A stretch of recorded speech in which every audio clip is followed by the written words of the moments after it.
you so much for coming on the show. It was great to finally meet you nowadays, because this is how we meet each other, through Zoom. So why don't you tell us a little bit about yourself and your organization and what you're passionate about?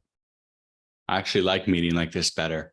Actually, I do. You don't have to get in the car and schlep through traffic and blah, blah, blah. It's like, Exactly. this is the way to go, man. I Absolutely. could meet with 10, 15 people in a day if it's really busy, as opposed to like 3. I know. maybe. This is great. I mean, there's a speaker who does executive presence here, right? And he just sent out an email saying, "Oh, I got a free seminar, come to my seminar." And I'm like, I don't know, it seems like a pain to get in the car and drive to your seminar. Why can't you just do it online? Come on. Everybody else is doing it. It's a good thing about sales that we could talk about with that, because it's an interesting tactic. Anyways, background about myself. I've been the first salesperson for 4 different startups, 1 IPO. So you're like a sucker for punishment, basically, right? Yeah. I've what can you do? One of them was a failure, so unfortunately, but you learn a lot from only those 1 out of 4. That's great. Wow, it's a you're good track record. You're in good shape.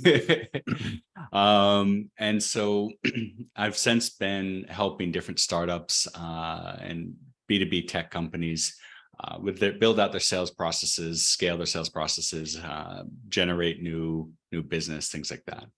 So how long have you been in the business of sales? Ooh. Well, in sales my whole life. I had 2 companies when I was 18, 19. Wow. I was doing sales there, and but sales, especially for B2B tech, about 15 years almost. Wow. So it is very different now, right?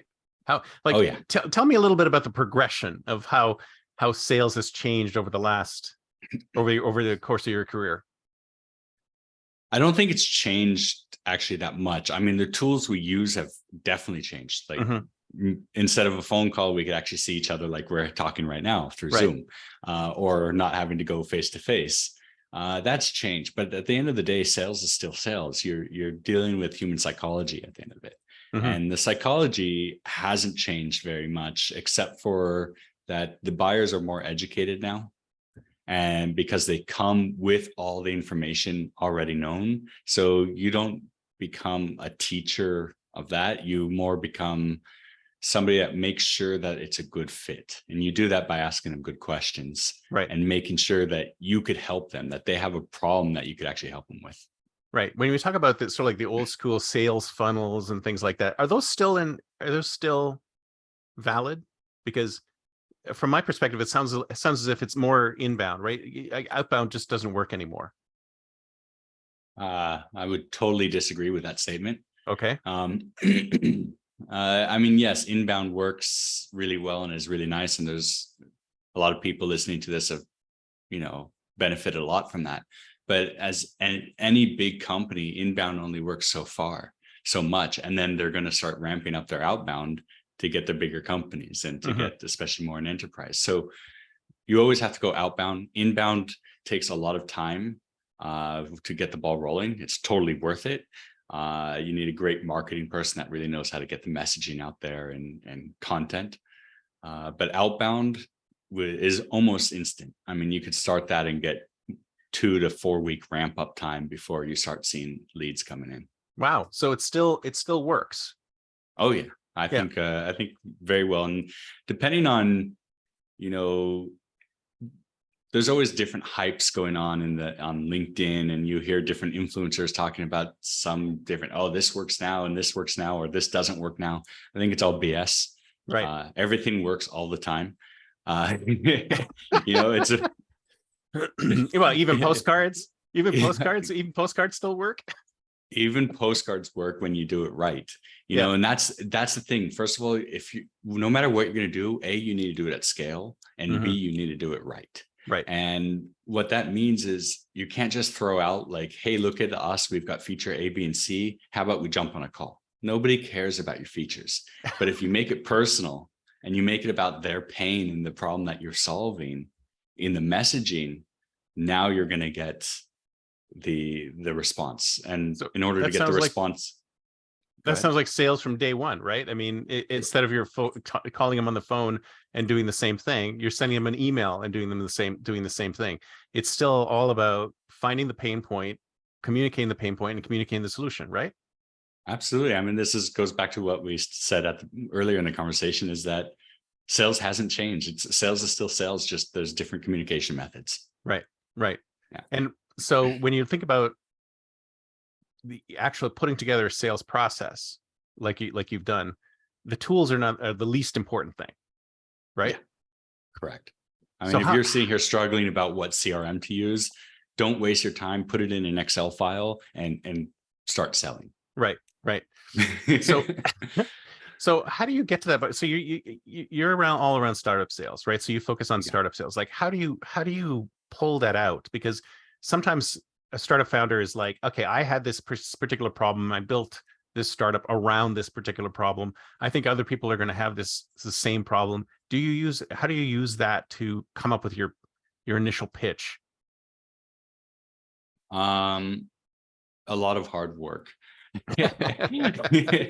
Uh, so the first thing I do is I map out, you know, it's a long process. It's never easy. I mean, nothing worthwhile in life is easy. Mhm. So let's just go with that. I don't have a 30-minute. You can't just whip it out, have a ChatGPT whip out your pitch in 30 seconds. Wow. If it was that easy, I mean, there'd already be trillion-dollar companies out there. Yeah, exactly. Startups. Yeah. But no, so the first thing you need to do is define who your ideal client is. And I know this sounds, textbook and garbage answer, but first understanding who your ideal client is. And what that means is you're not saying no to other business, but you're trying to understand who do you think is going to be, you're going to have the biggest impact on and is going to be able to purchase quickly. Right. And so that might be a smaller company, it might be a larger company. I mean, there's variations, there's pros and cons to each. And you may be wrong, and that's okay. Just choose one and start moving, because that momentum is what's really important. So choose one, start moving. It doesn't mean you have to turn away the business. But once you chose that ideal client, then you need to understand on a deep personal level, what are their pain points? What does that actually mean? And it's like an onion, and you need to start peeling back the layers. So typically there's 3 different categories of pain points. There's financial, there's emotional, and then there's a business need. Like I need to have a business license in order to do business. So I have to have that. Obviously that's the strongest, because if you have that, then done. Right. But emotional and financial are the other 2. And it really depends on who you're speaking to. If you're typically talking to the CEO or a founder of a company that you're selling to, it's more on the financial side, whether that's saving time or saving money. It's all comes down to money at the end. But if you're speaking to a mid-level manager on the marketing team or whatever, it's more about emotional. Right. How does your problem solve their emotional pain, whether that they're missing their deadlines, their boss is yelling at them, or they have to work late nights and miss going to their kids' play. Those are emotional problems. So once you actually figure that out, and it could be a combination of them, but again, you need to first understand the persona, the person that you sell to, then you map these out. Once you think you have it, dive down deeper. Okay, what does that mean? Okay, what does that mean? What would it mean if I solve this for them? What would that enable them to do? What happens if they don't solve it? What would that enable them to do? Once you really dive down deep, and it's an exercise you should do with the whole company, because you got everybody's perspective, even if it's not correct, everybody's input is important. Then you could start to really draft your messaging for outbound marketing.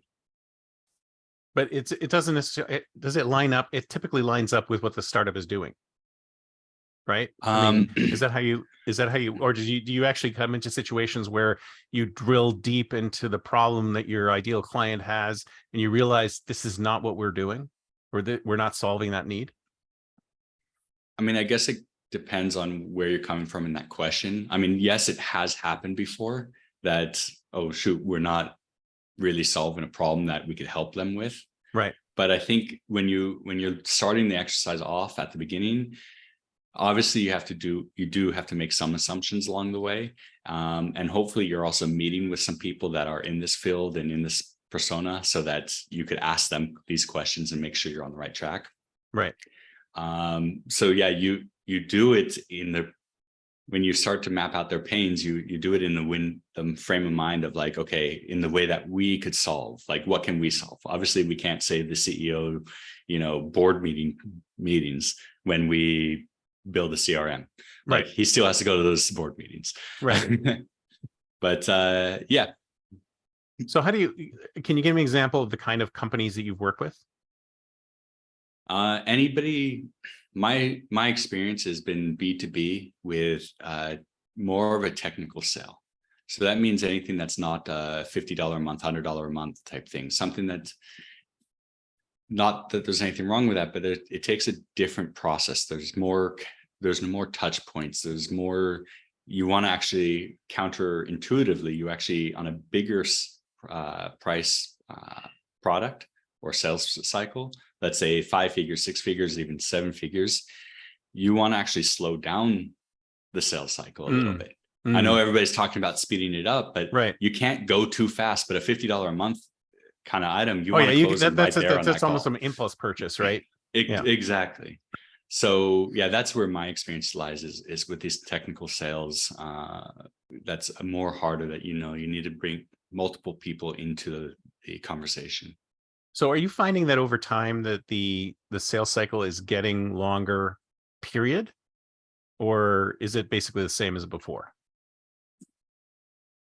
I mean, a lot of people are making it longer, but no, I think it's still this. I don't know what to. Earlier in my career, I didn't track it, and each industry is different, each product is different, each persona is different, each political scene is different, so that changes things. Right. So I mean, it's never an easy, oh yeah, it's getting faster or slower. But I don't think, if you're selling a 5 or 6 figure deal, I mean, it shouldn't take you, unless even high 6 figures, you could close those in 3 months. Right. Yeah, that makes sense. Unless you're dealing with government agencies and stuff. But I mean, I've even closed a government agency deal for low 7 in, I think, a month and a half. Depends on how close it is to when the budget cutoff comes in, right? Exactly.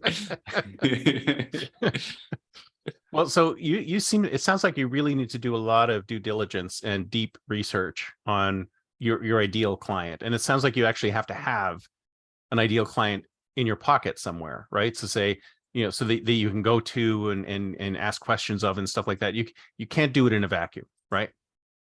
Yeah, you can't do it in a vacuum. And if you don't have somebody to speak to, or you don't have personal experience with, the problem that you're trying to solve, then, I mean, that's what outbound is really great for, because then you could use that to get those initial conversations. You don't look at it sales at all. It's just getting conversations so you can learn and improve your product and understand how you're solving that problem. And you're still looking at a subset when you do your outbound conversations, right? You're still going, okay, I need IT managers, middle IT managers, something like that. So you're still looking at a subset. You're not spraying. Yeah. So first of all, when I look at, like, when I define my ideal client, title is obviously there, but it's really kind of more for filtering purposes. More what you want to look for is, what is their responsibility? Right. Because so many people make up their own titles. So many titles mean different things in different kinds of companies. Oh, tell me about it. Which makes it really hard. But you want to define what are their responsibilities that are important to you. And then once you find that, now you know how to look for those people, what to read for in their LinkedIn profile to see if they have that there. Oh, that seems like a lot of work. Well, again, good things take time. That's how you're going to grow the business. I've done this a handful of times, and going from product launch to $1 million in revenue it's hard. I'm not going to say it's not hard, but you could do it in 8-9 months. Some have done it sooner, but I'm typically around 9 months if we have a good product market fit. Right. But you really do need, so customer research is one thing. And then what about when you're actually doing communications? Do you use all methodologies, or is it a cold email outreach, or or is it a LinkedIn outreach? I mean, what have you found most effective? I guess it depends on the industry, right? It depends on the industry. It depends on the market. It depends on the persona. I personally, I don't like cold calls. Mm-hmm. I think they work and they work really well. It's just, it clashes with my personality type, and I People like still do efficiency. that? I never pick People up still anything. do that. When my phone rings, in fact, my phone just rang from a number I never heard of before. So probably somebody trying to pitch me something. I never pick up my phone. But people actually still pick up. There's still telephone of outreach. course. Wow. Of course. And you could also use tools to automate that as well. So Yeah. that tool could be calling 500 numbers at once. And then once one person picks it up, it will connect you to me. So man, I don't know if that's a good thing or not. Good and bad. I mean, but this is the world we live in. But I mean, so my methods, the two that I go for are cold emails. Mm-hmm. Yes, the dreaded spam. However, let's face it, at the end of the day, if you have the messaging right, it's not spam. Yeah. The people will respond if the timing is right and the messaging is right. They're gonna be like, oh yeah, I need that help. Yeah. Yes, send me more information. Exactly. So that you are LinkedIn. targeted in your approach. You don't just blast an email out. Obviously, you do your due diligence to figure out exactly who within the organization to target and when to target them, and you spend time crafting the message. It's not just something you just throw together, right? It's not a spray and pray. It's not. I mean, it is send 10,000 emails out. I mean, you are going to the masses because again, Sure. volume you need. But yeah, you niche down. You wow, I'm forgetting my English, and it's my native tongue. You do need to, split your list into different subcategories. But okay, we've got this persona in med companies. We've got this persona in commercial real estate companies. That's your market, and then you could get more personalized outreach that way. Mm-hmm. And then, what about numbers of touch points? Because I've heard various numbers. Some people say, oh, you got to touch people 9 times, 12 times, forever. I mean, do you have any, is there any rule of thumb there? So, I mean, for inbound, I always say until they, you could automate it. So until they say, leave me alone. Exactly. Because it's inbound, of course. Right. I mean, so yes, you're not going to hit them every other day, but after, 1 day, 2 days, and then a break, and then another day, and then another break, and so on. But eventually you're going to be like, okay, I'm going to just hit them up every 3 months until the timing is right. Because something happened. They were interested. So don't let up. Yeah, that's for inbound. But outbound, I've seen situations where I just get hammered day after day after day after day. And other times it's hardly anything. So does it depend on what does it depend on? I mean, what works? So first of all, like work? Generally speaking, these are like high level numbers, but generally speaking, like over 90% of the people will respond from the first email. Another like 5-7% will respond to the second email. Right. And so you don't need to keep emailing them. You don't need to keep emailing. Sometimes I'll run a 3 or 4 email campaign just because I have a smaller list and I want to kind of spread it out and try different value props to understand what's working, what's not at the beginning of a client. Right. But you could only send. Here's some rules for everybody if you're going to do cold email. First of all, don't use your domain, but use subdomains that are .coms. Mm-hmm. Not subdomains. Use other domains that are .coms. Right. And each domain should only have about 3 email accounts under it. Mm-hmm. And each email should not be sending more than 30 emails a day to prospects, 22 for warm up, but 30 a day. So if you've only got that amount, if you've only got, let's say you've got 10 domains, 3 emails each, that's 30 emails. I don't know why I'm doing. That's 900 emails a day. That's more of a lot, but because most people don't do that. But you have to think, okay, that has to be broken down into, if you're going to send 3 emails, okay, so that means you're really reaching 300 prospects a day. Right. You could add 300 new prospects a day. Well, you need volume in order to make this work. So you kind of, it's better to do 2 touch points in that case if you've got a high volume of people than 4. So Right. it's a fine balancing act. If you have lower volume, then you want to move more to LinkedIn or use LinkedIn in addition to email, because LinkedIn is much lower volume, but it's much better relationship, because you go there and you converse with people. You don't go there to pitch. Not like Right. email. Email is very straight. Well, you Hey, I've can, but got then you get this. blown off right away. Exactly. Block. I block people Yeah. all the time. Yeah. But email is straight to the point. It's like 2 lines. We could do this for you. Can I send you more information? Right. That's it.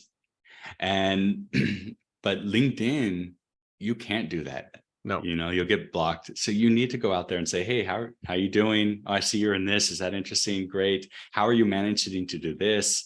And then you're starting the conversation. That's a directed conversation. Right.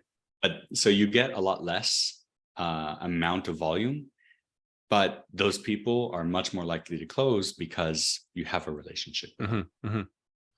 So what do you think of this whole AI thing? Like, where do you think AI is making things worse because people are using it to just generate all sorts of sales copy and crap that doesn't really work? Or do you think there's actually usefulness? There's usefulness, but not in the way that most people are using it. Most people will go there and say, hey, write me a sales email. Pretend you're a salesperson. The most amazing act like the most amazing salesperson. Act like Adam Springer and write me an email. And it returns such rubbish. I mean, if anybody, read it yourself, read it out loud once it's there. Does it flow off the tongue? Is it, is it natural? It's not. Yeah. And it's usually terrible. It's a horrible.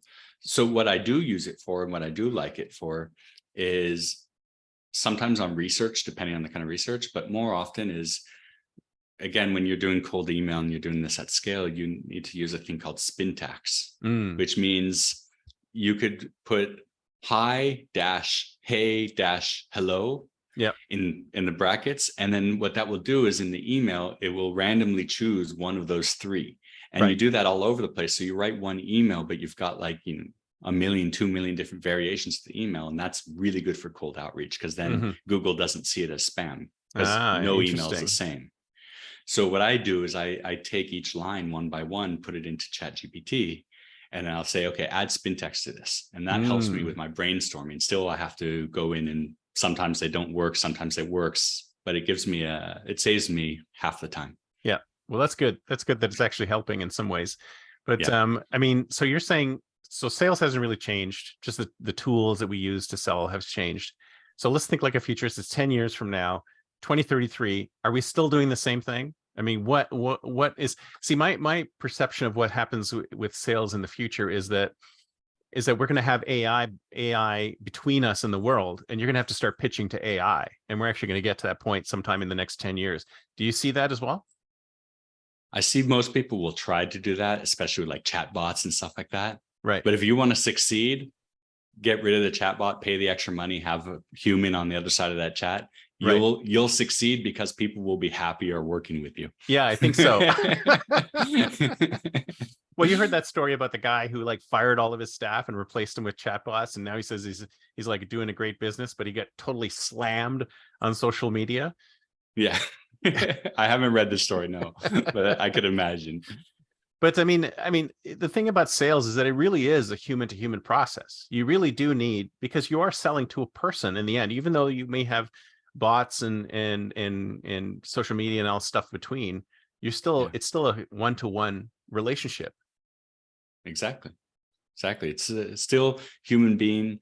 They have those emotional problems. They had a bad day that day. And if you recognize that and just talk to them and make them laugh, then that, you're already that step closer to winning the deal. Yeah. Yeah. Because a lot of times you just like, you think you're talking to a bot or something like that, if you don't have that human to human connection.